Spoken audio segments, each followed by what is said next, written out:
الله ولي الذين آمنوا يخرجهم من الظلمات إلى النور والذين كفروا أولياؤهم الطاغوت يخرجونهم من النور إلى الظلمات۔ محترم بھائیوں، بزرگوں، پیارے بچوں، نوجوان ساتھیوں، ماں اور بہنوں، چوتھے پارے کی تفسیر خلاصہ آپ کے سامنے پیش کیا جا رہا ہے۔ چوتھے پارے کی ابتدا میں اللہ سبحانہ و تعالیٰ نے اصل نیکی کے بارے میں کہا کہ نیکی کیا ہے اور صحیح معنوں میں ثواب کس کو حاصل ہوتا ہے اللہ کے راستے میں خرچ کرنے پر۔ اللہ نے کہا لن تنالوا البر حتى تنفقوا مما تحبون، تمہیں نیکی ہرگز نہیں مل سکتی یہاں تک کہ تم خرچ کرو ان میں سے جو تمہارا محبوب ترین مال ہے۔ زکوٰۃ تو انسان دیتا ہے، وہ اس کا فریضہ ہے، صدقہ نکالتا ہے اپنی جان کی حفاظت کے لیے۔ اللہ کے راستے میں کبھی اعلان ہوا مسجد کی تعمیر ہو رہی ہے، جگہ خریدی جا رہی ہے، انسان خرچ کرتا ہے۔ اللہ کا تعالیٰ نے کہا کہ نیکی حاصل نہیں ہو سکتی یہاں تک کہ تم قیمتی مال، اپنا پسندیدہ مال خرچ نہ کرو۔ یہ جب آیت کریمہ نازل ہوئی تو حضرت ابو طلحہ انصاری صحابی رسول، مدینہ کے رئیس اور مالداروں میں سے ان کا شمار ہوتا ہے، انہوں نے جب یہ قرآن کریم کی آیت سنی کہ اپنی پسندیدہ چیزوں میں سے خرچ کرنا، اور جب تک وہ نہیں خرچ کریں گے تب تک ہمیں نیکی نہیں ملتی۔ ان کے پاس کئی ایک باغات تھے، ان میں سے ایک بیروحہ نامی باغ تھا۔ بیروحہ نامی باغ وہ مسجد نبوی کے قریب ہی تھا۔ اللہ کے نبی صلی اللہ علیہ وسلم کے پاس آئے ابو طلحہ انصاری صحابی رسول، اور انہوں نے کہا اللہ کے نبی، میری خواہش ہے اس آیت کریمہ کی روشنی میں میں یہ میرا قیمتی مال، بہت ہی پسندیدہ مال، اس سے میں بہت محبت کرتا ہوں، میں اللہ کے راستے میں خرچ کرنا چاہتا ہوں۔ پیارے نبی نے فرمایا ذالک مال رابح، یہ تو بہت پیارا مال ہے، یہ تو بہت اچھا مال ہے، بہت ہی عمدہ مال ہے، تمہارا پسندیدہ مال۔ اللہ کے نبی صلی اللہ علیہ وسلم نے کہا ٹھیک ہے، اس مال کو، اس باغ کو تم اپنے قریبی رشتہ داروں میں خرچ کر دو۔ چنانچہ ابو طلحہ انصاری صحابی رسول نے کئی ان کے جو رشتہ دار تھے قریبی، ان لوگوں کے درمیان اس باغ کو تقسیم کر دیا۔ تو معلوم یہ ہوا کہ قیمتی مالوں میں سے خرچ کرنا یہ اصل نیکی حاصل کرنے کا ذریعہ ہے۔ میں نے جیسا کہ بتایا، انسان اپنا مال جو کہ زکوٰۃ کی شکل میں ہے وہ تو خرچ کرتا ہی ہے، صدقہ انسان اپنے بچاؤ کے لیے خرچ کرتا ہے، اسی طرح سے اپنا جو بھی مال ہے اس میں سے وہ خرچ کرتا ہے۔ لیکن انسان کا پسندیدہ مال بہت سارا ہو سکتا ہے، اور ان میں سے بھی بہت زیادہ پسندیدہ مال بعض لوگوں کے پاس سونے کی شکل میں ہوتا ہے، بعض لوگوں کے پاس زمین کی شکل میں ہوتا، بعض لوگوں کے پاس باغ ہی کی شکل میں ہوتا ہے، بعض لوگوں کے پاس کھیت کی شکل میں ہوتا ہے۔ اللہ تعالیٰ نے کہا ان پسندیدہ مالوں میں سے اگر تم خرچ کرو گے تو تمہیں نیکی ملے گی۔ اس کا یہ ہرگز مطلب نہیں ہے کہ اگر آپ نے پسندیدہ مال نہیں، آپ کے مالوں میں سے کسی بھی مال میں سے اللہ کے راستے میں خرچ کیا تو آپ کو نیکی نہیں ملے گی، ایسا نہیں ہے۔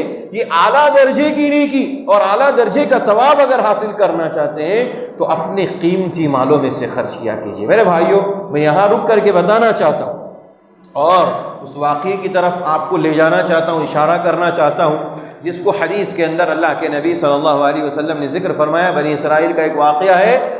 ایک شخص، جیسا کہ آپ نے وہ واقعہ سنا ہوگا، کہ اپنے باغ میں کدال سے پانی زمین کو جوت رہا تھا اور پانی پلا رہا تھا، سیراب کر رہا تھا۔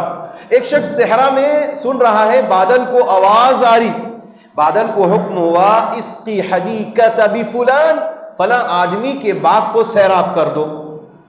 وہ آدمی سوچتا ہے کہ بادل کو حکم ہو رہا ہے اور زمین پر رہنے والے شخص کے بارے میں یہ نظم کیا جا رہا ہے کہ فلاں شخص کے باغ کو سیراب کرو۔ چنانچہ وہ بادل کا پیچھا کرتا کرتا چلتا ہے اور ایک ایسی جگہ پر پہنچتا ہے جہاں پر وہ بادل برستا ہے، پتھریلی زمین ہوتی ہے، اور اس کے بعد کئی نہریں، کئی نالیاں اس کی بن جاتی ہیں، اور پھر کئی نالیاں ایک نالی میں جا کر کے اس بندے کے باغ میں وہ داخل ہو جاتی ہے۔ سبحان اللہ، وہ آدمی اس نالی کا پیچھا کرتے کرتے کرتے اس باغ تک پہنچ جاتا ہے، دیکھتا ہے کہ ایک آدمی باغ کے اندر کدال سے اپنا کھیت جوت رہا ہے اور پانی سے سیراب کر رہا ہے۔ وہاں پہنچتا ہے، اس آدمی سے پوچھتا ہے مسمک یا عبداللہ، اللہ کے بندے تیرا نام کیا ہے؟ کہا میرا نام یہ ہے۔ اس نے وہی نام سنا جو آسمان کو حکم ہوا تھا، بادل کو حکم ہوا تھا، وہی نام اس نے سنا۔ کہا کہ تم نے میرا نام کیوں پوچھا؟ میرا نام کیوں پوچھا؟ کہا میں نے بادل کو یہ حکم دیتے ہوئے سنا ہے کہ فلاں شخص کے باغ کو جا کر سیراب کرو۔ فماذا تصنع یا عبداللہ، اے اللہ کے بندے تم اس باغ میں کیا کرتے ہو جس کی وجہ سے اللہ تمہارے لیے اسپیشل انتظام کر رہا ہے؟ سبحان اللہ، تمہارا ایسا کون سا عمل ہے جو اللہ کو بہت پسند ہے اور تمہارے لیے سارے کام کرتا ہے؟ اس بندے نے کہا دیکھو میں بتاتا نہیں ہوں کسی کو، لیکن تم نے پوچھ لیا تو میں بتا دیتا ہوں۔ میرا مال، یہ میرا باغ ہے، اس باغ سے جو مال میرے پاس آتا ہے 3 حصے کرتا ہوں۔ کتنے حصے؟ 3 حصے کرتا ہوں۔ ایک حصہ پہلی فرصت میں اللہ کے راستے میں نکال دیتا ہوں، غریبوں میں، مسکینوں میں، جو بھی محتاج میرے پاس آتا ہے سب میں خرچ کر دیتا ہوں۔ 3 حصہ، 1 لاکھ روپے کا 3 حصہ کتنا ہوتا ہے؟ 33,333۔ کہتا ہے وہ شخص میں نے اپنے باغ کا 3 حصہ کیا، 3 حصہ کرتا ہوں، 1 حصہ فوری طور پہ میں اللہ کے راستے میں خرچ کر دیتا ہوں۔ اچھا، دوسرا جو حصہ ہے وہ میں اپنے اہل و عیال پر خرچ کرتا ہوں، اللہ کسی کو بھوکا نہیں مارنا چاہتا۔ سبحان اللہ، وہ کہتا ہے وہ شخص کہ میں ایک حصہ اپنے بال بچوں پر خرچ کرتا ہوں، اور تیسرا جو حصہ بچتا ہے اسے میں اس باغ کی ضرورت پہ خرچ کرتا ہوں، اس باغ میں جتنی ضرورت ہے اس کے اوپر میں خرچ کرتا ہوں۔ اللہ اکبر۔ کہا یہی کام ہے؟ کہا ہاں، یہ اس کے علاوہ کچھ نہیں۔ اللہ تعالیٰ اس بندے کے لیے آسمان میں اور بادل کو حکم دیتا ہے کہ جا کر کے اس بندے کے لیے برس جاؤ۔ میرے بھائیوں، قیمتی مال میں سے انسان خرچ کرتا ہے، اللہ تبارک و تعالیٰ اسے بھرپور اس کا ثواب اور نیکیاں دنیا میں بھی عطا کرتا ہے اور آخرت میں بھی انشاءاللہ تعالیٰ عطا فرمائے گا۔ اس کے بعد یہودیوں کے 2 اعتراضات کے جوابات دیے جا رہے ہیں۔ یہودیوں کا ایک اعتراض یہ تھا، نبی صلی اللہ علیہ وسلم سے کہتے تھے اے محمد صلی اللہ علیہ وسلم، آپ ابراہیم علیہ السلام کو مانتے ہیں؟ ابراہیم علیہ السلام نے تو اپنے اوپر اونٹ کا گوشت کھانا اور اونٹ کا دودھ اپنے اوپر حرام کر لیا تھا، اور آپ ابراہیم کو مانتے ہیں علیہ السلام، تو پھر کیسے مانتے ہیں آپ؟ ان کی اتباع کیسے کرتے ہیں؟ اللہ تعالیٰ نے قرآن کریم کی دوسری آیت 4 پارے کی دوسری آیت نازل فرمائی، کل الطعام کان حلا لبنی اسرائیل الا ما حرم اسرائیل، سوائے اس کو اللہ نے تمام چیزوں کو حلال کیا سوائے بنی اسرائیل کے لیے وہ چیز جس کو اسرائیل نے اپنے لیے، اپنے نفس کے لیے حرام کر لی تھی۔ اسرائیل سے مراد کون ہے؟ یعقوب علیہ السلام۔ یعقوب علیہ السلام کا دوسرا نام اسرائیل علیہ السلام۔ اسرائیل نے اپنے لیے جس چیز کو حرام کر لیا تھا، اس نے اللہ کہتے ہیں کہ انہوں نے اپنے پرسنل کے لیے، اپنے آپ کے لیے حرام کیا۔ اب حرام کیا کیا تھا؟ انہوں نے اونٹ کا گوشت اور اونٹ کا دودھ اپنے لیے حرام کر لیا تھا۔ مفسرین کہتے ہیں اس کی وجہ یہ تھی کہ ایک تو یہ تو انہوں نے نظر مانی تھی، دوسری وجہ یہ کہ ان کو کوئی بیماری تھی، اس لیے وہ اونٹ کا گوشت اور اونٹ کا دودھ نہیں پیتے تھے، نہ گوشت کھاتے نہ دودھ پیتے تھے۔ تو یہودیوں نے اعتراض کیا محمد صلی اللہ علیہ وسلم پر کہ آپ ابراہیم کو مانتے ہیں اور ابراہیم نے یہ چیز حرام کر لی تھی، حالانکہ ابراہیم علیہ السلام نے حرام نہیں کی تھی، بلکہ ان کے پوتے یعقوب اور اسرائیل نے حرام کی تھی۔ اس لیے اللہ تعالیٰ نے کہا، اور یہ کب؟ یہ توریت کے نازل ہونے سے پہلے، اور موسیٰ علیہ السلام سے بہت پہلے کا زمانہ ہے یعقوب علیہ السلام کا۔ بعد میں موسیٰ علیہ السلام نبی بنائے گئے اور ان کے اوپر توریت نازل کی گئی، اور توریت کے اندر تو حکم ہے اس بات کا کہ یہود اور نصارہ نے اپنے اوپر اس چیز کو حرام کر لیا تھا، چربی کو کھانا حرام کر لیا تھا، جیسا کہ 8ویں پارے میں اللہ تعالیٰ نے ذکر کیا ہے۔ بہرحال انہوں نے جو اعتراض کیا، اس اعتراض کو توڑتے ہوئے اللہ نے کہا یا ابراہیم علیہ السلام نے اپنے اوپر اس چیز کو حرام نہیں کیا تھا، حرام در حقیقت یعقوب اسرائیل نے اپنے اوپر حرام کیا تھا، اور وہ بھی اپنے پرسنل کے لیے، پوری قوم کے لیے حرام نہیں کیا تھا۔ اس اعتراض کا جواب اللہ تعالیٰ نے دوسری آیت کریمہ میں ذکر فرمایا۔ دوسرا اعتراض یہودیوں کا یہ تھا نبی صلی اللہ علیہ وسلم پر۔ دیکھیں یہودیوں کو، منافقوں کو، عیسائیوں کو جب کوئی چیز نئی سمجھ میں نہیں آتی اور نئی چیز یا شریعت کی شکل میں کوئی حکم نازل ہوتا تو یہ ان کے درمیان کھلبلی پیدا ہو جاتی، ان کو پریشانی لائق ہوتی کہ دن بدن نئی نئی چیزیں ایجاد کرنے کی کیا ضرورت ہے، نیا نیا حکم نازل کرنے کی کیا ضرورت ہے، یہ پریشان رہتے۔ جب تحویل قبلہ، جیسا کہ دوسرے پارے میں آیا، اللہ تعالیٰ نے بیت المقدس سے بیت الحرام یعنی مسجد حرام کو اللہ تعالیٰ نے جب قبلہ بنا دیا تو یہودیوں نے ایک اعتراض اور کر دیا نبی صلی اللہ علیہ وسلم پر، یہ کیا کہ محمد صلی اللہ علیہ وسلم کیا ضرورت تھی آپ کو بیت المقدس کو چینج کر کے بیت اللہ کو کعبہ قبلہ بنانے کی؟ آپ کو معلوم ہے بیت المقدس روئے زمین کا سب سے پہلا گھر ہے۔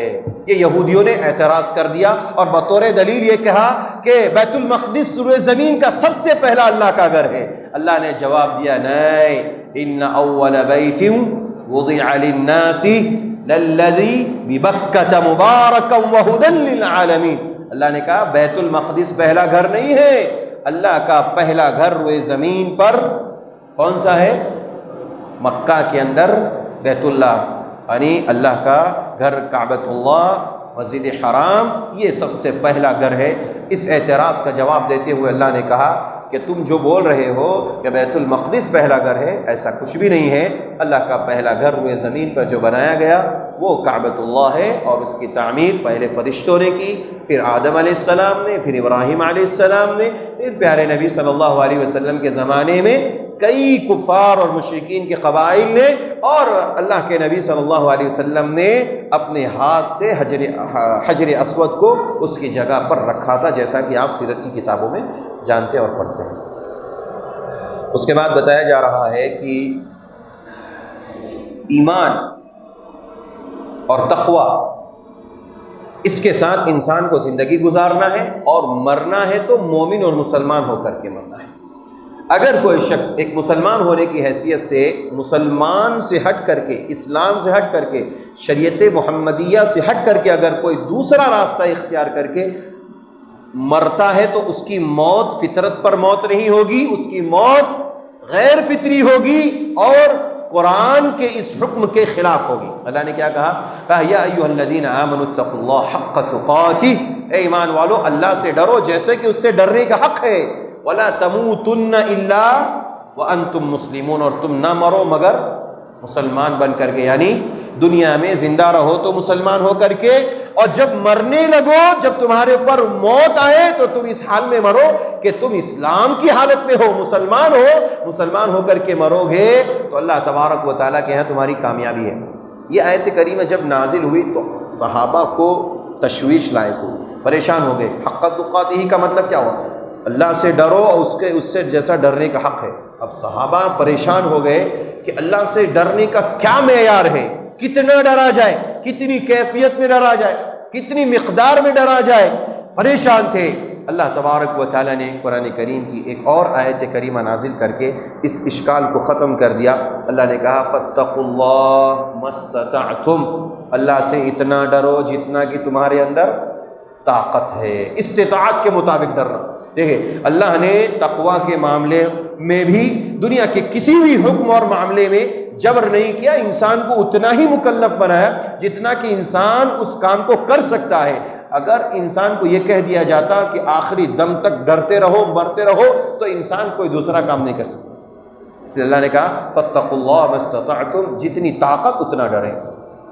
یہ تقوی کا معیار بتا دیا، تقوی کی مقدار بتا دی، اور اس کے بعد اللہ تعالیٰ نے اعتصام باللہ یا اعتصام بحبل اللہ، اللہ کی رسی کو مضبوط پکڑنے کی حق کے بارے میں کہا کہ دنیا کے اندر اگر تم سرخ روئی چاہتے ہو، دنیا میں اگر تم کامیابی چاہتے ہو تو تم اللہ کی رسی کو مضبوطی سے پکڑ لو۔ وَاعْتَصِمُوا بِحَبْلِ اللَّهِ جَمِيعًا وَلَا تَفَرَّقُوا، اور تمام لوگ مل کر کے، اکٹھا ہو کر کے اللہ کی رسی کو مضبوطی سے پکڑ لو۔ اللہ کی رسی کیا ہے؟ اللہ کی رسی کیا ہے؟ آسمان سے کوئی ٹپک رہی ہے، لٹک رہی ہے کہ اس کو ہم پکڑ کر کے مضبوطی سے تھامے رہیں گے؟ نہیں، اللہ کی رسی قرآن مجید ہے۔ اللہ کی رسی کیا ہے؟ قرآن مجید ہے۔ اس کے ایک ایک حکم پر، اس کے ایک ایک باتوں پر اس کو اللہ تعالیٰ نے کہا اس کے اوپر پابندی کے ساتھ عمل کرو۔ پکڑنے کا مطلب ہے اس پر پابندی کے ساتھ جم جاؤ، اس کے ایک ایک حکم پر عمل کرو۔ اہل علم نے، مفسرین نے لکھا کہ ایک انسان کی کامیابی کے دو راز ہیں، اور دونوں ایک کے بعد دیگرے سورہ آل عمران کی آیت میں اللہ تعالیٰ نے ذکر فرمایا۔ 100 نمبر کی آیت، 101 نمبر کی آیت میں اللہ تعالیٰ نے کامیابی کے دو راز بتائے۔ کیا پہلا راز؟ حق تقاتہ، اللہ سے ڈرا جائے جیسا اس کا حق ہے۔ انسان جب متقی بن جاتا ہے، اللہ سے ڈرنے والا بنتا ہے، تو اس کی لائف سنورنے لگتی ہے۔ اور یہ ڈر کب پیدا ہوگا؟ جب انسان حبل اللہ کو، اللہ کی رسی کو مضبوطی سے تھامے گا، قرآن پڑھے گا۔ جب قرآن پڑھے گا تو اس کے دل کے اندر اللہ کا تقوی پیدا ہوگا، اللہ کی معرفت اس کے سامنے کھل کر کے آئے گی۔ مفسرین نے کہا انسان کی کامیابی کے صرف دو راز ہیں، وہ یہ ہے کہ اللہ کا تقوی اختیار کیا جائے، دوسرا یہ کہ اللہ کی رسی کو مضبوطی سے تھام لیا جائے۔ اور مفسرین نے یہ بھی کہا کہ دنیا کے اندر پورے مسلمان اگر اتحاد اور اتفاق قائم کرنا چاہتے ہیں، ایک پلیٹ فارم پر آنا چاہتے ہیں، تو ضروری ہے کہ وہ ان دونوں آیتوں کو پڑھ لیں۔ اور یہی دو ایسے عنصر ہیں، ایسے دو امور ہیں، دو معاملے ہیں کہ جن کے اوپر پوری دنیا، پورے مسلمان اتحاد اور اتفاق قائم کر سکتے ہیں، یعنی تقوی اور پرہیزگاری اور اللہ کی کتاب قرآن مجید۔ اس کے اوپر انسان اتحاد اور اتفاق کر سکتا ہے۔ اس کے علاوہ اگر کسی نے دوسرا راستہ اختیار کیا تو اللہ نے کہا کہ تم ٹولیوں میں بٹ جاؤ گے، فرقہ واریت تمہارے درمیان عام ہو جائے گی، اور پھر تم دنیا کے اندر ایک دوسرے کو دیکھنا نہیں چاہو گے، اور تم پلیٹ فارم پر یعنی قرآن و سنت پر نہیں آ سکتے۔ آج دنیا میں جو مسائل ہیں میرے بھائیوں، ایک کہتا ہے میں فلاں ہوں، ایک کہتا ہے میں فلاں ہوں، ایک کہتا ہے میں فلاں ہوں، ایک کہتا ہے میں فلاں، ہر ایک اپنے اپنے مسلک کو بانٹا ہوا ہے۔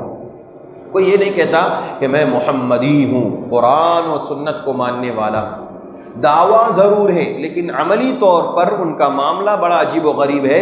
اللہ تعالیٰ نے کہا کہ معیار اور بنیاد اور بیس دو چیزیں ہیں، تقوی اور حبل اللہ، اللہ کی رسی قرآن مجید۔ ان دونوں کو اگر کسی نے تھام لیا تو انشاءاللہ اتحاد اور اتفاق مسلمانوں میں قائم ہو جائے گا۔ اس کے بعد یہ بتایا جا رہا ہے کہ یہ امت محمدیہ دنیا کے اندر سب سے بہترین امت ہے۔ ان کو خیر امت کا لقب ملا۔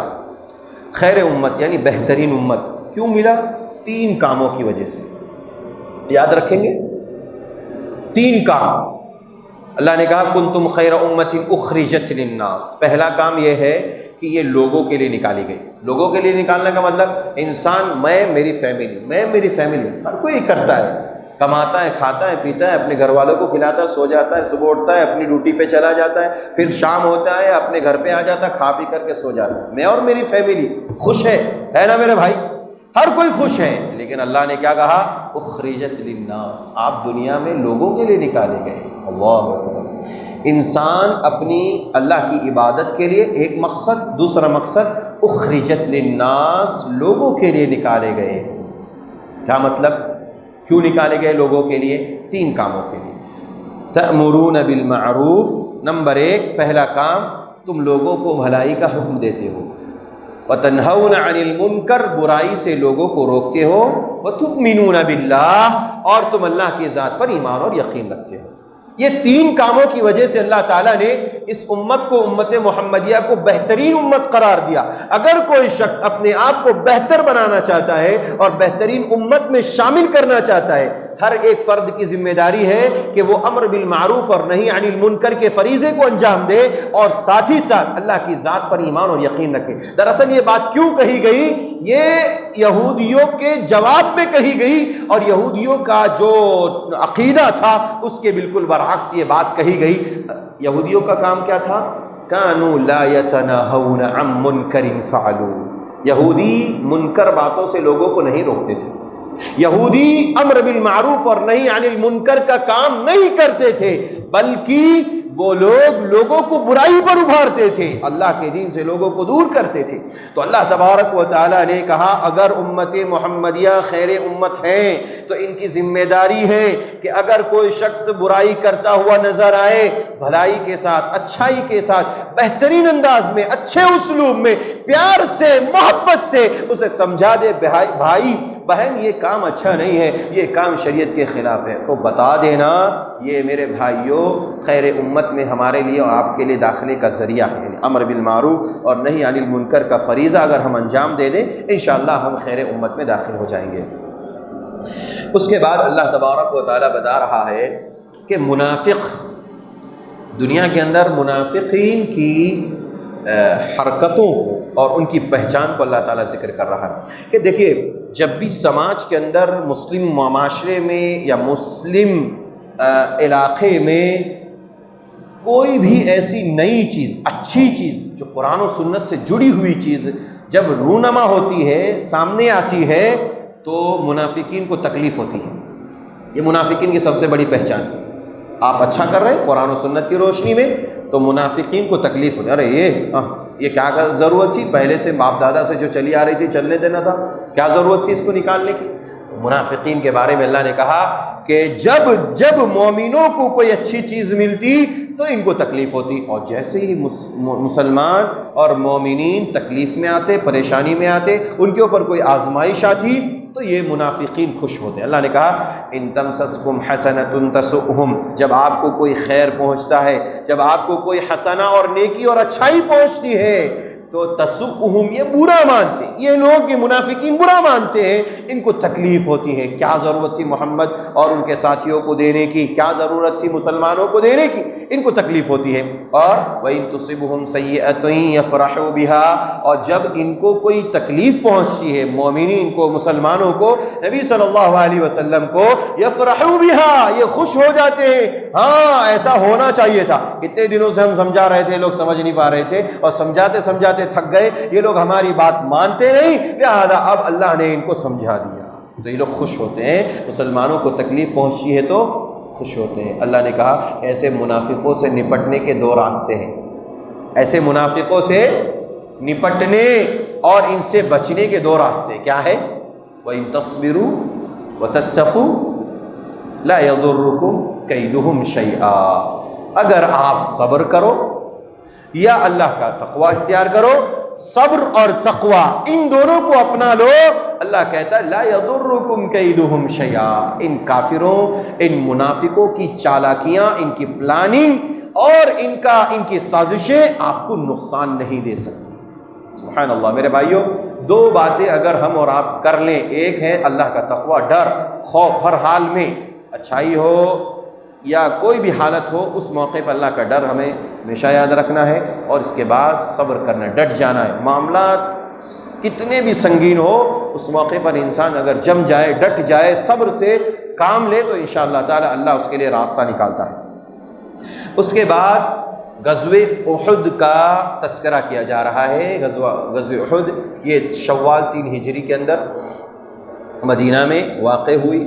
اصل اس کی جو بنیاد اور بیس رہی وہ غزوہ بدر میں کافروں کو جب شکست ہوئی اور 70 مارے گئے، 70 قید کر لیے گئے، تو وہ غصہ ان کے دل کے اندر ابل رہا تھا، وہ جنون، وہ جذبہ کافروں کا دل و دل میں، پریشان تھے یہ لوگ کب جائیں اور مسلمانوں کو کسی صورت سے پکڑ کر کے کچل دیں۔ چنانچہ وہ لوگ 3000 کی تعداد میں مکہ سے روانہ ہو گئے اور پہلے ہی احد کے مقام پر آ کر کے بیٹھ گئے۔ نبی اکرم صلی اللہ علیہ وسلم کو جب یہ خبر ہوئی کہ کفار 3000 کا لشکر لے کر کے وہاں موجود ہیں، تو صحابہ سے آپ نے مشورہ کیا. دیکھیے نبی، آپ نبی ہیں وحی کے، آپ کی وحی کی اتباع کرنے والے، لیکن دنیا کے اندر زندگی گزارنے کے لیے کتنا بھی بڑا انسان ہو، اسے اپنے ساتھیوں کا کیا لینا چاہیے؟ مشورہ لینا چاہیے. مشورے میں برکت ہوتی ہے. وشاورہم فی الامر فاذا عزمت فتوکل علی اللہ، اور جب تم پکا ارادہ کر لو تو بس اللہ پر بھروسہ کرتے وہ کام کر لو. ان اللہ یحب المتوکلین، اللہ توکل اور بھروسہ کرنے والوں کو پسند کرتا ہے. پیارے نبی نے ساتھیوں سے، صحابہ سے پوچھا صحابہ کیا کرنا چاہیے، مدینے میں رہ کر کے ان کے ساتھ جنگ کرنا چاہیے یا مدینے سے باہر نکل کر؟ تو بعض صحابہ نے کہا کہ نہیں، مدینے میں رہ کر کے جنگ کی جائے. ان میں سے منافقوں کا سردار عبداللہ ابن ابی بن سلول نے بھی یہی مشورہ دیا کہ مدینے میں رہ کر کے کافروں کے ساتھ جنگ کی جائے.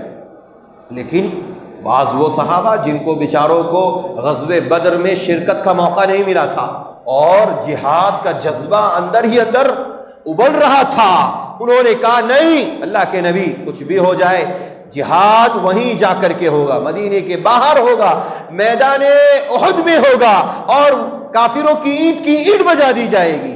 اللہ کے نبی صلی اللہ علیہ وسلم نے ان صحابہ کا جذبہ دیکھا، آپ گھر کے اندر تشریف لے گئے، زرہ پہن لی اور زرہ پہن کر کے باہر نکلے.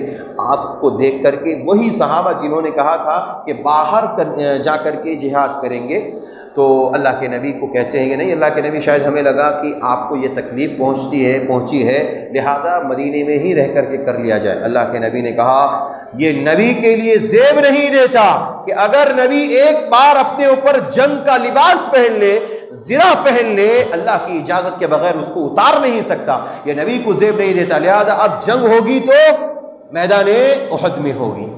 اللہ کے نبی صلی اللہ علیہ وسلم 1000 صحابہ کے ساتھ میدان احد کی طرف چلے.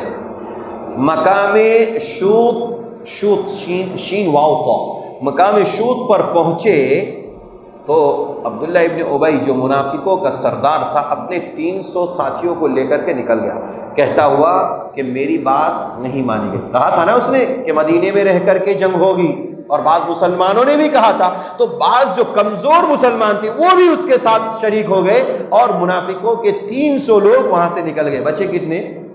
700. اب یہ 700 کی تعداد اور وہاں پر 3000 کی تعداد. اللہ تبارک و تعالیٰ نے کہا ہم نے مقام بدر میں بھی مسلمانوں کی مدد فرمائی 3000 فرشتوں کو بھیج کر، اور مقام احد میں 5000 فرشتوں کو بھیج کر کے ہم نے مسلمانوں کی مدد فرمائی. لیکن جیتی ہوئی جنگ ہار گئے، مسلمان جیتی ہوئی جنگ ہار گئے. کیوں؟ نبی کی ایک بات کی مخالفت، نبی کی ایک بات کی مخالفت کی وجہ سے. کون سی تھی؟ آپ نے کہا تھا دیکھو تیر اندازوں سے 50 تیر اندازوں کو ایک پہاڑی پر کھڑا کر دیا تھا، یہاں سے ہلنا نہیں، یہاں سے ہٹنا نہیں، معاملہ کچھ بھی ہو، کوئی بھی قتل کیا جا رہا ہو، شہید کیا جا رہا ہو، کچھ بھی ہو معاملہ میدان جنگ کا، آپ کو یہاں سے ہٹنا نہیں ہے. مسلمان جیت کے بالکل قریب تھے، اور کافر جنگ کو اور میدان چھوڑ کر بھاگنے لگے. تو مسلمان جو وہاں پہاڑی پر کھڑے تھے ان کو ایسا ہوا کہ مسلمان جنگ جیت گئے، اور وہاں سے وہ لوگ بھاگتے ہوئے مال غنیمت کو حاصل کرنے کے لیے بھاگتے ہوئے آئے کہ وہاں سے خالد بن ولید رضی اللہ عنہ جو ابھی مسلمان نہیں ہوئے تھے، اور اس پہاڑی سے آتے ہیں اور کئی ایک مسلمانوں کو شہید کر دیتے ہیں، اور 70 مسلمان وہاں پر شہید ہو جاتے ہیں. اسی کو اللہ نے قرآن کی اسی 4 پارے کی آیت میں کہا تلک الایام نداولها بین الناس. یہ ایام ہیں، ہم ایسے ہی لوگوں کے درمیان عدلتے بدلتے رہتے ہیں. اللہ تعالیٰ نے نبی کی ایک مخالفت پر جنگ جیتی ہوئی ہرا دی. میرے بھائیوں مسلمانوں، دنیا کے اندر ہم نبی کی ہر سیکنڈ مخالفت کریں، نبی کی سنت کی ہر سیکنڈ مخالفت کرتے ہیں، اور پھر خواب کیا دیکھتے ہیں؟ دنیا میں خلافت قائم ہو جائے. خواب کیا دیکھتے ہیں؟ پوری دنیا میں مسلمانوں کی حکومت قائم ہو جائے. ممکن ہے؟ ممکن ہے میرے بھائیوں؟ کیسے ممکن ہے؟ جب نبی کی ایک بات کی خلاف ورزی کی بنیاد پر میدان احد میں مسلمان ہار گئے، تو پوری دنیا میں مسلمان سینکڑوں کی تعداد میں، اربوں خربوں کی تعداد میں نبی کی سنتوں کی مخالفت کرتے ہوئے نظر آتے ہیں، تو میرے بھائیوں کیسے ممکن ہے ہم دنیا میں حکومت کیسے کر سکتے ہیں؟ یہ ممکن نہیں ہے۔ اب اللہ رب العزت ایسی قوم کو پیدا کرے جو صرف اور صرف قرآن و سنت کو فالو کرنے والی ہو، اور وہ دنیا کے اندر انقلاب پیدا کر سکتی، باقی کسی اور کا کام نہیں۔ اس کے بعد اللہ تعالیٰ نے کہا نبی کے بارے میں، دنیا میں ایک گروہ ایسا ہے جو نبی کے بارے میں عقیدہ رکھتا ہے کہ نبی صلی اللہ علیہ وسلم نعوذ باللہ اپنی قبر کے اندر زندہ ہیں، آپ مرے نہیں، آپ کو اوپر موت طاری نہیں ہوئی، اور لفظ موت کا استعمال نبی کے لیے گستاخی سمجھتے ہیں۔ اور قرآن کہتا ہے وَمَا مُحَمَّدٌ إِلَّا رَسُولٌ قَدْ خَلَتْ مِن قَبْلِهِ الرُّسُلُ۔ اللہ تعالیٰ نے کہا أَفَإِن مَّاتَ، اللہ نے کہا یہ محمد صلی اللہ علیہ وسلم اللہ کے رسول ہیں، أَفَإِن مَّاتَ، اگر یہ مر جائیں، کیا نعوذ باللہ اللہ نبی کی اس شان میں گستاخی کر رہا ہے لفظ ماتا کا استعمال کر کے؟ اور ہم قرآن و سنت کو ماننے والے اسی بات کو لوگوں کے سامنے پیش کرے تو سب سے بڑے گستاخ۔ اور اللہ تعالیٰ اپنی قرآن کی آیت میں کہے اِنَّكَ مَيِّتٌ، نبی آپ بھی مرنے والے، اِنَّكَ آپ بھی مرنے والے ہیں، آپ کو بھی وفات ہونے والی ہے، مرنے والے ہیں۔ میرے بھائیوں نبی کے بارے میں ہمارا اور آپ کا تمام مسلمانوں کا عقیدہ یہ ہونا چاہیے، آپ کو اللہ تبارک و تعالیٰ نے وفات دے دی، آپ وفات پا کر کے اس دنیا سے چلے گئے، آپ برزخی زندگی میں ہیں، کیسے ہیں؟ واللہ اعلم بالصواب، ہمیں نہیں معلوم۔ زندہ ہے، کون کہتا ہے زندہ ہے؟ نعوذ باللہ۔ صحابہ جن سے اتنی محبت نبی سے کہ وضو کا پانی نیچے نہ گرنے دے، وہ صحابہ منو مٹی کے نیچے نبی کو دفن کر دے، کیسی بات کرتے، کیسی بات کرتے! سبحان اللہ۔ میرے بھائیوں اللہ نے بہت پیاری بات کہی، کہا کہ أَفَإِن مَّاتَ، اگر نبی مر جائے اور یہ لوگ اپنے آپ کو شریعت سے پھیر لیں، اپنے آپ کو قرآن و سنت سے، دین سے، اسلام سے اپنے آپ کو پھیر لیں گے، ایسا نہیں ہو سکتا۔ اور اس میں ایک پیغام یہ بھی ہے کہ ایسی بات نہیں ہے کہ نبی جب تک ہے تو دین قائم ہے، اسلام باقی ہے، نبی کے انتقال کے بعد، وفات کے بعد، نبی کے چلے جانے کے بعد اسلام کا سلسلہ ختم نہیں۔ آپ کے بعد آپ کے صحابہ موجود تھے، اللہ کے نبی کے خلیفہ موجود تھے، اور انہوں نے دین و شریعت کو، قرآن و سنت کو پوری دنیا کے اندر عام کیا۔ ایسے ہی آج کے دور میں اگر کوئی عالم دین بہت ہی عظیم انسان ہے، ان کے علم سے دنیا میں بہت زیادہ فائدہ ہو، تو ایسا نہیں ہونا چاہیے، ہمارا عقیدہ یہ نہیں ہونا چاہیے کہ ان کی وفات کے بعد، ان کے ختم ہو جانے کے بعد، ان کے دنیا سے چلے جانے کے بعد دین اور شریعت کا اور علم کا سلسلہ ختم ہو جائے گا، نہیں، وہ سلسلہ جاری رہے گا۔ اللہ نے ان کی مدت جتنی رکھی تھی اپنے پاس ان کو بلا لیا، اب ختم۔ اس لیے میرے بھائیوں نبی کے بارے میں ہمارا عقیدہ یہ ہونا چاہیے کہ نبی وفات پا چکے ہیں، نبی اپنی قبر کے اندر زندہ نہیں ہے۔ اس کے بعد یہ بات بتائی جا رہی ہے اسی نبی کا مقام، اللہ نے کہا ہم نے آپ کو ہوا دی، پانی دیا، دنیا کے اندر ایسی ایسی چیزیں، ایسی ایسی نعمتیں عطا فرمائی۔ اللہ نے کہا ان تمام نعمتوں کو نازل کرنے کے بعد ہم نے یہ نہیں کہا تمہارے اوپر ہم نے احسان کیا، تم دن میں نہ جانے کتنی نعمتوں کی اللہ تعالیٰ کی کا استعمال کرتے ہو، لیکن اللہ نے کہیں پر یہ نہیں کہا کہ ہم نے تم پر احسان کیا، ہوا نازل کر کے، یہ سورج کی دھوپ، گرمی، تپش، سورج اور چاند کا نکلنا، آنا جانا، اور اس کے علاوہ دنیا کی بہت ساری چیزوں پر احسان نہیں کیا۔ اللہ نے کہا کہ دیکھو میں نے تم کو تمہارا نبی تمہارے اندر سے دیا، اس پر میں نے تمہارے اوپر احسان کیا۔ نبی کو نبی بنا کر کے بھیجنے پر اللہ نے کہا ہم نے تم پر احسان کیا۔ لقد من اللہ علی المؤمنین اذ بعث فیہم رسولا من انفسہم، اللہ نے کہا تمہارے اندر ہی سے ایک ایسا انسان جس کو ہم نے رسول اور نبی بنایا، اس کو بھیجنے کے بعد تمہارے اوپر ہم نے احسان کیا۔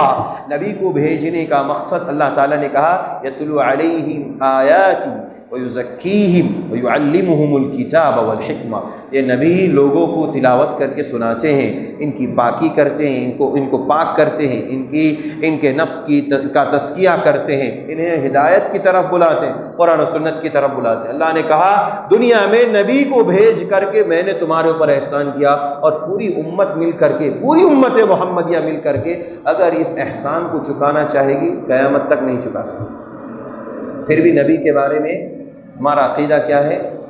جو جی میں آئے کریں گے، نبی کی سنت ٹھیک ہے ایک طرف ہے، لیکن من میں جو آئے گا وہی کریں گے، خواہشات جو کہے گی وہی کریں گے، ہمارے بڑے بزرگ اکابر جو کہیں گے وہی کریں گے۔ میرے بھائیوں، اس نبی کا بہت اونچا مقام، رب العالمین نے کہا ہم نے تمہارے اوپر احسان کیا، اس احسان کا بدلہ چکانا ہے، زندگی بھر اللہ کے نبی کی سنت کو پر عمل کرتے ہوئے۔ اس کے بعد اللہ تعالیٰ آگے فرما رہا ہے کہ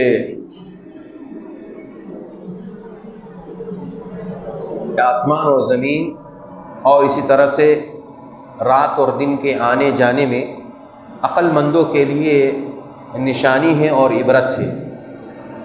دیکھیے، انسان اللہ تعالیٰ کی تخلیق کے اوپر غور کرتا ہے، اللہ کی تخلیق پر غور فکر کرتا ہے۔ آسمان اللہ نے اتنا عظیم بنایا، بغیر ستون کے اللہ تعالیٰ نے آسمانوں کو، ساتوں آسمان کو کھڑا کیا۔ اس پر اگر کوئی آدمی سوچتا ہے، غور فکر کرتا ہے، یہ بھی عبادت ہے، یہ بھی عبادت ہے۔ دلیل الذین یذکرون اللہ قیاما وقعودا وعلی جنوبہم ویتفکرون فی خلق السماوات والارض۔ اللہ اکبر۔ اللہ نے کہا لوگ یعنی اہل دانش عقل مند لوگ کیا کرتے ہیں؟ الذین یذکرون اللہ قیاما وقعودا، کھڑے بیٹھے اللہ کا ذکر کرتے ہیں، ویتفکرون فی خلق السماوات، ایسے ہی عقل مند لوگ اللہ کی تخلیق میں غور فکر کرتے ہیں۔ اللہ نے ذکر کے ساتھ اس تفکر فی تخلیق کو ذکر کرنے کا کیا مطلب ہے؟ اسی لیے اللہ نے خاص طور پر ذکر کیا یہاں پر کہ جس طرح ذکر ایک عبادت ہے، ایسے اللہ کی تخلیق میں غور فکر کرنا بھی عبادت ہے۔ اللہ اکبر۔ یہ پوائنٹ اور نقطہ ہے، اس لیے یہ مت سوچئے کہ کیا ضرورت ہے، میں آسمان میں کیا دیکھنا ہے، دیکھ کر کے کیا ملے گا۔ نہیں میرے بھائیوں، اس سے اللہ کی قدرت کا پتہ چلتا ہے۔ جب ہم آسمان کو دیکھتے ہیں، زمین کو دیکھتے ہیں، اور اس کے اندر اس کے درمیان جتنی چیزیں ہیں ان سب کو دیکھتے ہیں، اللہ کی قدرت کا پتہ چلتا ہے۔ جب انسان اللہ کی قدرت کو معلوم کرتا ہے تو پھر اللہ کے سامنے سجدے کرتا ہے۔ یہ ذریعہ ہے انسان کی عبادت کا۔ اس لیے تفکر، غور فکر کرنا آسمان اور زمین اور تمام چیزوں کی تخلیق میں، یہ بھی عبادت ہے۔ اسے ہلکا نہ لیا جائے، بلکہ اسے بھی نہایت ہی سنجیدگی کے ساتھ اس کو سمجھا جائے اور اس پر عمل کیا جائے۔ اس کے بعد سورہ النساء کی ابتدا میں اللہ تبارک و تعالیٰ نے پوری انسانیت کو خطاب کرتے ہوئے کہا کہ دیکھو، تمہارا آپس میں جو رشتہ ہے وہ ایک باپ ایک ماں سے پیدائش کا رشتہ ہے۔ کون ہے باپ؟ آدم علیہ السلام۔ ماں کون ہے؟ حوا علیہ السلام۔ اللہ تعالیٰ نے کہا ان دونوں کے ذریعے پوری انسانیت قائم ہے دنیا کے اندر۔ تمہارا ہمارا رشتہ یہ ہے، یا ایھا الناس اتقوا ربکم الذی خلقکم من نفس واحدہ، ایک نفس سے اللہ نے پیدا کیا، آدم علیہ السلام سے۔ ان کی پیٹھ سے اللہ تعالیٰ نے تمام ذریت کو پیدا کیا، اور حوا علیہ السلام کو اللہ تعالیٰ نے ان کی پسلی سے پیدا کیا، اور پسلی ٹیڑھی ہوتی ہے۔ مفسرین نے کہا عورت کا معاملہ ایسا ہے کہ اللہ تعالیٰ نے اس کو پسلی سے پیدا کیا، ٹیڑھی عورت ہوتی ہے، عورت کا مزاج تھوڑا ٹیڑھا ہوتا ہے، اور حدیث کے اندر کہا گیا، اللہ کے نبی نے کہا اگر آپ اس کو سیدھا کرنا چاہیں گے نا تو ٹوٹ جائے گا۔ اگر ہماری اور آپ کی اہلیہ ہے، خواتین ہیں، ہماری آپ کی بیویاں ہیں، تو ان کے ساتھ نرمی کا معاملہ کیا جائے، اور ٹیڑھا پن ہے نا، اس کو ٹیڑھے پن کو باقی رکھا جائے، اس کو سیدھے کرنے کی کوشش نہ کی جائے، ورنہ یہ ٹوٹ جائے گا۔ اور ٹوٹ جانے کا مطلب طلاق، خلا۔ آئے دن ہم سنتے رہتے ہیں سماج کے اندر، فلاں کو طلاق ہو گئی، فلاں نے خلا لے لیا، اور فلاں کے درمیان یہ فیصلہ ہوا، وہ کیوں ہوا؟ اصل میں کیا ہے؟ دیکھیے مسئلہ کیوں ہے، سارے مسائل پیش آتے ہیں۔ ایک انسان ذرا جذبات میں آ کر کے قرآن و سنت کی باتوں کو سن کر کے سوچتا نہیں آج تو میں جا کر کے اپنی بیوی کو مکمل طور پر اسلام کا پابند بنا دوں گا۔ دیکھیے پیارے نبی صلی اللہ علیہ وسلم، آپ کی پوری زندگی ہمارے سامنے ہے، کبھی آپ نے اپنی بیویوں پر جبر نہیں کیا، ان کے اوپر جو احسان ہے، عورتوں کے لیے جو چیزیں نرمی کی کرنی ہے وہاں نرمی کی جائے، جہاں سختی ہے وہ سختی کی جائے، لیکن آپ اگر سختی کے موقع پر بھی ایک نرمی کا پہلو اختیار کر لیں گے تو یہ رشتہ بہت ہی پیارا رشتہ ہے، ہمیشہ قائم رہے گا۔ اور حدیث کو یاد رکھیں، ٹیڑھی چیز کو سیدھا کرنے کی کوشش مت کیجیے ورنہ یہ ٹوٹ جائے گی۔ اس رشتے کو باقی رکھنے کے لیے جبر کرتے ہوئے ان کے اوپر سختی نہ کی جائے۔ بعض لوگ کیا کرتے ہیں، جبر کرتے ہیں۔ ان عورتوں کا، ان خواتین کا، ان ماں اور بہنوں کا، ان ہماری بیویوں کا ہمارے اوپر بہت بڑا احسان ہے میرے بھائیوں۔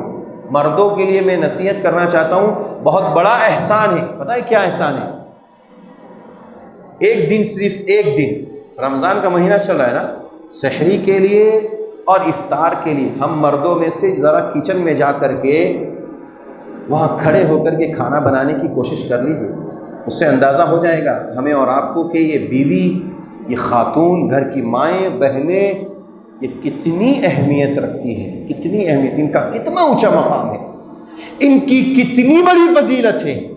اسی لیے معاملات ہو سکتے ہیں آپ کے ساتھ، ہمارے ساتھ، کسی کے ساتھ بھی۔ دیکھیں، ایک مسئلے کو لے کر کے کئی خوبیوں پر پانی نہیں پھیرنا چاہیے۔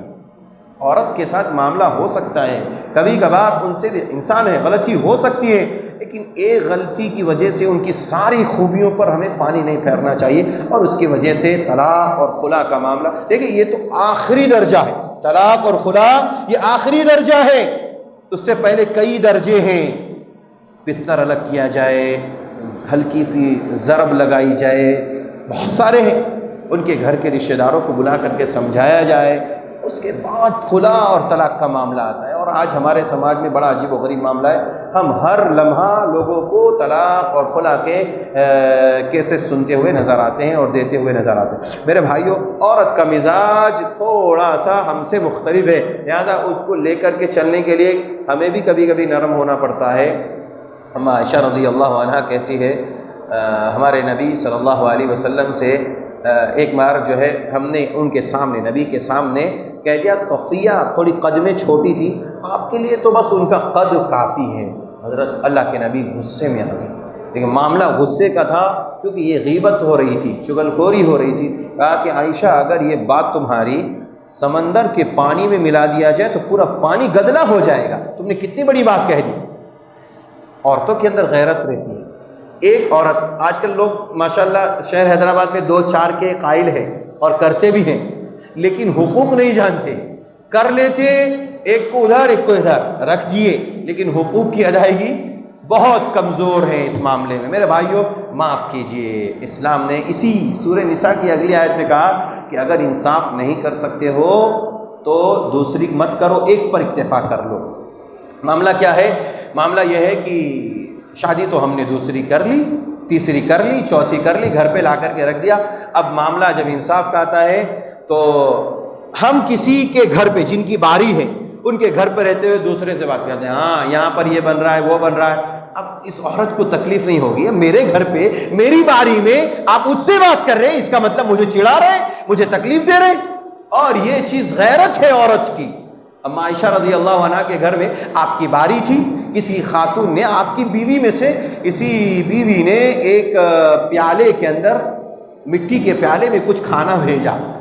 غیرت دیکھی حضرت عائشہ کی، اللہ کے نبی کے پاس پہنچنے سے پہلے پیالے کو پکڑا، زور سے پھینک کر کے اسے توڑ دیا، غصے میں آ کر کے، جذبات میں آ کر کے۔ اما عائشہ رضی اللہ عنہ نے، اللہ کے نبی مسکرائے، کیوں؟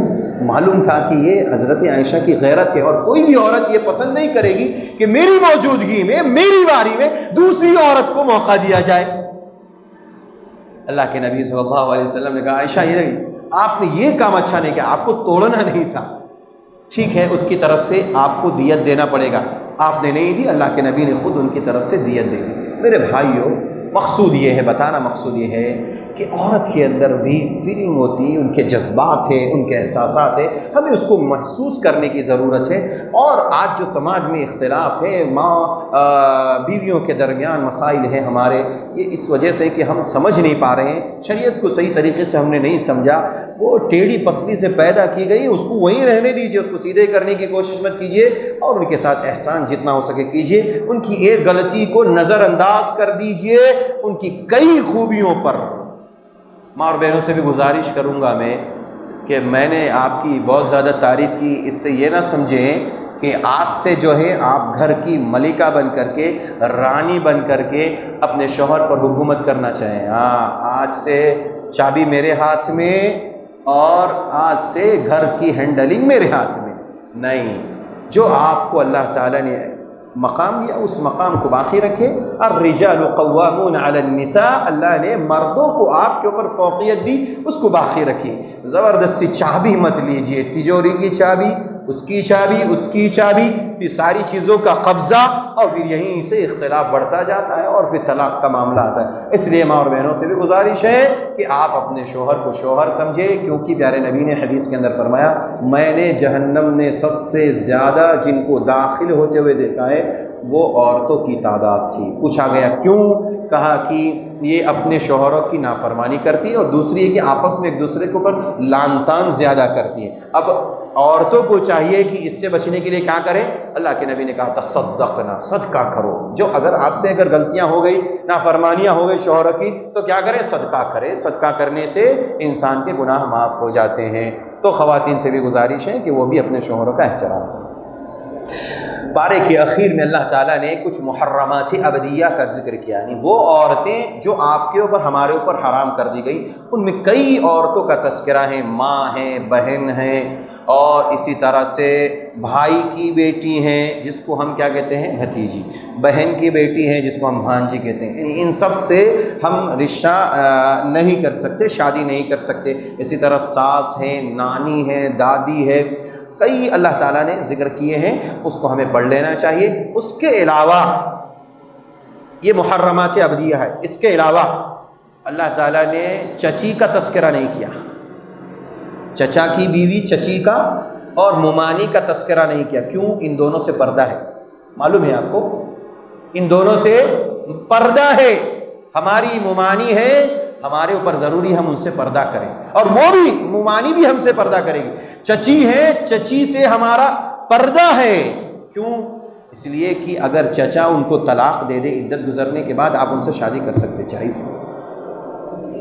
ممانی سے اگر ماموں ان کو طلاق دے عدت گزرنے کے بعد، ان سے شادی کرنا جائز ہے۔ یہ محرمات ابدیہ میں نہیں آتے۔ اس لیے اللہ نے جن محرمات ابدیہ کا تذکرہ کیا، ہمیشہ جن کے اوپر جو عورتیں ہمارے اوپر حرام کر دی گئی ان کا تذکرہ کیا، ان کو پڑھ لیجئے، بقیہ جو بھی ہیں ان سے ہم شادی کر سکتے ہیں۔ اللہ تعالیٰ سے دعا ہے اللہ تعالیٰ ہم سب کو قرآن و سنت کے مطابق زندگی گزارنے کی توفیق عطا فرمائے، قرآن مجید کو سمجھنے اور اس کے مطابق عمل کرنے کی توفیق عطا فرمائے۔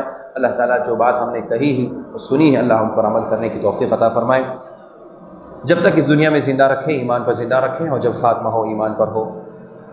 آمین۔ ربنا تقبل منا انك انت السميع العليم وتب علينا انك انت التواب الرحيم، صلى الله على نبينا محمد وعلى اله وصحبه اجمعين برحمتك يا ارحم الراحمين، واخر دعوانا الحمد لله رب العالمين۔ السلام علیکم ورحمۃ اللہ وبرکاتہ۔